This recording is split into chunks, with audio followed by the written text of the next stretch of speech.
All right, everyone, welcome back to another video. So today's video, I will be talking about hiring and the specific questions that I would ask when it comes to hiring, because asking these questions really helps to identify who is a good fit and who isn't. And I want to stress the main thing to keep in mind is quality over quantity, because it doesn't matter how many, like if you hire 50 employees, it doesn't matter because if they're not going to stay long, if they're doing a terrible job, there's no point. So always focus on quality over quantity. Okay, so here are the questions that I would ask. First one is pretty obvious. Do you have a car and a driver's license? You would be surprised how many people would apply and they don't even have a car and driver's license. A lot of them, they don't even read the job description. They literally just apply to 50 jobs per day. So it's important you have this as a key question. This helps to screen out people that, obviously, how can you do a residential house cleaning job if you don't have a car and a license? Oh, by the way, just to mention, most of these questions are in regards to residential cleaning. The second question is, do you have a police check? Police check is basically a form of verification in Australia. It might be different in United States or Canada or United Kingdom, but in Australia we have a police check, and this is basically just something I have in place to make sure they're a real person. They don't have a bad history, and it's also for the client's peace of mind if they know that the people that are going into their houses don't have a criminal background.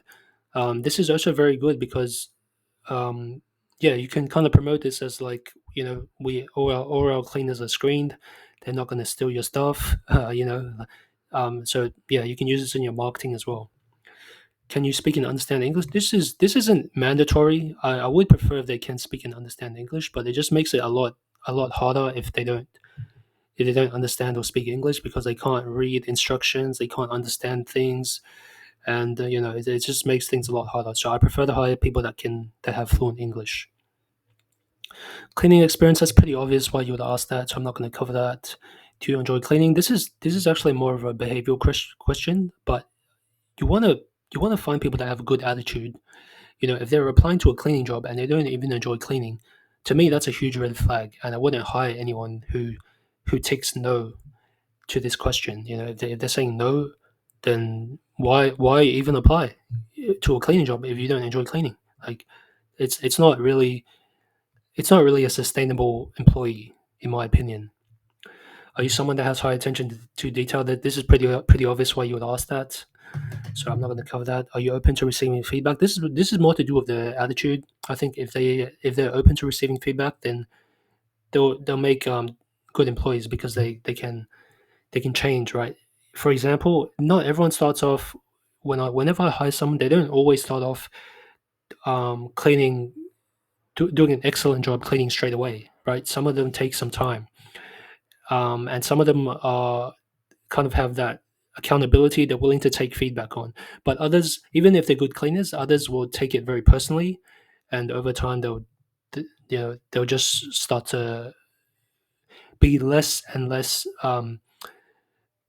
They have a weaker relationship with the role if they're not willing to take feedback and they always take things personally. So I think this is a very good question to ask. Okay. Are you a friendly person? It's pretty obvious why you would ask that. It's a service business. You're working with customers. You want to be friendly, professional, etc. So yeah, having a good attitude. Now this one, have you ever filed a workers' compensation claim? This one is something I would ask because um, this is more to protect myself as a business. Because if I get a workers' compensation claim, it's going to cost a lot of expenses. Even if you prepare your staff, even if you give them protective equipment, you give them proper um, risk assessment and things like that, it's still likely they can file a claim against you, even if you treat them well, because they, people just want money, right? So if they have filed a workers' compensation claim before, to me that's a pattern that they may do it again, and so for me, this is kind of something that I need to be wary of. So that's why I have that as a question. Preferred work rights. This is obviously more Australian based, but I would avoid people that are on a holiday visa or on like a working holiday visa because usually they don't really stay long. And I want people that are sustainable. How many hours are you looking for per week? This is a very important question to ask because if you hire someone like like the truth is most people when they're applying, they don't read the job description. They don't see that it's a casual job. So they think it's a full-time job. So I've had cases where I've hired people and they were expecting like 45 plus hours, and it's a casual job. I was only able to give them maybe like 30 hours, 35 hours, and because of that they didn't really, after they realized that, and they also applied to a bunch of other jobs which gave them 40 hours, 50 hours. So after they realized that, they decided to not take the job seriously and leave. So this is a very important question to ask and to clarify with staff, that you can only give them a set amount of hours per week. Okay. And obviously the final ones, what are you working at the moment? If not, why have you left your previous job? This is important to ask because if they left their previous job for some type of behavioral issue, or they left it because they were sacked, it's a big red flag. It's a pattern that will likely continue. So if you hire someone who got fired from their previous job, it's very likely they're going to get fired again, right? And finally, what days and times are you available? Well, this is pretty obvious. If you only operate on weekdays and they're looking for a job on the weekends, then it doesn't make sense, right? So all these questions are pretty much here to filter out majority of the candidates. So majority of the people that apply are not going to be suitable. All these questions are meant to filter out all the, like, I won't say all the bad employees or the bad ones, but it will help to reduce the chance that you hire someone who's not suitable, right? If you just hire any random person, then there's chances they won't stay long. It's chances they won't perform properly.